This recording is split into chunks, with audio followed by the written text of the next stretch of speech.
Hello friends, myself Dr. Dinesh Bhutada, practicing as a dermatologist, cosmetologist, trichologist and laser specialist in India. I am also doing medical legal consultancy and I am the editor of 3 newspapers, Skin and Hair Times, Saundarya Varta, Saundarya Mantra, and also I am running a trust called Medical Cosmetology Society of India. Today in this video module we will be talking on the treatment options for the keloids.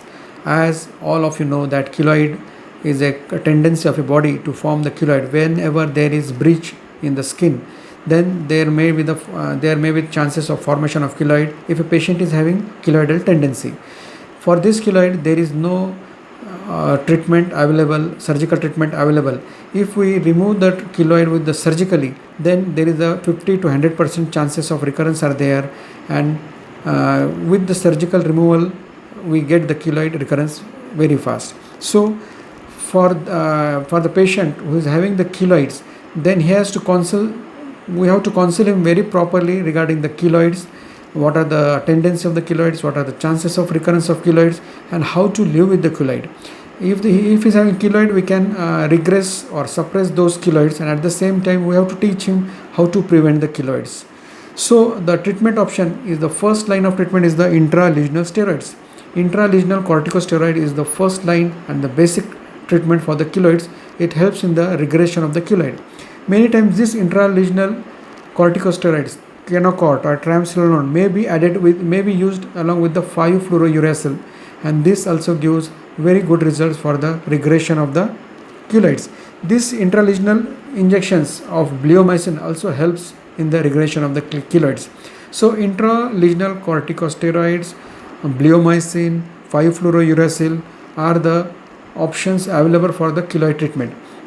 Many times if a patient is having huge size of keloid and that keloid is irritating to his daily normal routine, so in such condition there is one option of treatment is also available. First, debulk that keloid with the help of a plastic surgeon and completely remove the keloid part, and then in the follow-up treatment you do regularly intralesional steroid with the cryotherapy. This intralesional steroid follow-up treatment with cryotherapy helps in the prevention of the recurrence of the keloid which is debulked.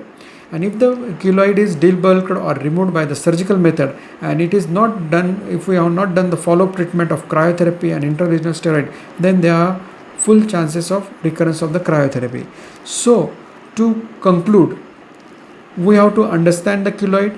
Patient having the tendency is to be very well counseled regarding the prevention of the keloid, and then whatever the keloids he is having on his body, depending upon them, patient is to be kept on the cryotherapy with intralesional steroids, and if required debulking of the keloid and the pressure garments and silicone sheet.